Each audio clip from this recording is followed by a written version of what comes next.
Ne sois pas triste, toute chose est le fruit du destin et de la fatalité. Toute chose est le fruit du destin et de la fatalité. Et ceci est la foi des musulmans, les partisans du messager de la rectitude, alayhi salatu wassalam. Aucune chose ne peut arriver dans l'univers sans la connaissance d'Allah, sa permission et son évaluation. Il n'y a pas de calamité dans la terre ou en vous-même qui vous touche, qui ne soit déjà inscrite dans un livre avant que nous la créions. Ceci est pour Allah facile. Sourate 57, verset 22. Nous avons créé toute chose selon une mesure déterminée. Sourate 54, verset 49.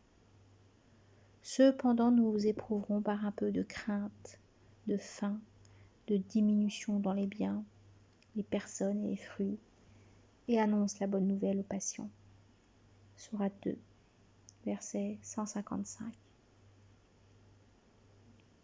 Et dans le hadith, il y a « Étonnante est la question du croyant. Tout pour lui est du bien.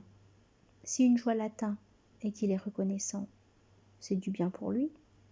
Si c'est une adversité qui l'a touché et qu'il patiente, c'est aussi du bien pour lui. Et ceci n'est que pour le croyant. » Il a été authentifié de sa part, alayhi salatu wassalam, que si tu demandes, fais-le à Allah. Et si tu veux une aide, demande-la à Allah. Et sache que si tous les membres de la communauté se rassemblaient pour t'apporter quelque profit, ils ne le feraient que par une chose qu'Allah, ta destinée. Et s'ils se rassemblaient pour te nuire, ils ne te nuiraient que parce qu'Allah t'a prédestiné. Les calams ont été pris et les livrets fermés. Dans le hadith authentique aussi, il y a « Et sache que ce qui t'a atteint ne peut te rater, et que ce qui t'a manqué ne peut te toucher. » Dans ce qui est authentique aussi, le kalam s'est asséché, ô Abu Huraira, là où il te convient. Toujours dans ce qui est authentique aussi, persévère dans ce qui te profite.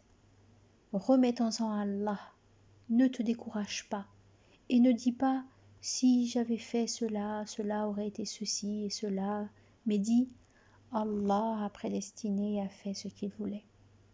Dans un autre hadith authentique, Allah n'exécute un jugement sur son serviteur sans que cela soit bienfaisant pour lui. Shaykh al-Islam ibn Taymiyyah fut questionné sur le péché. Est-ce une bienfaisance pour la personne? Il a répondu oui, sous condition de regret, de repentir, d'imploration et de soumission. Et sa parole sacrée, lui, le prédominant, et il se peut que vous détestiez une chose et qu'elle soit un bien pour vous, et que vous aimiez une chose et qu'elle soit un mal pour vous. Allah sait, et vous ne savez point.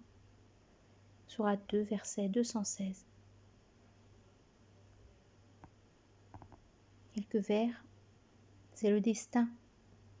Fais-moi des reproches, ou laisse courir le destin, tel le point de couture de l'aiguille.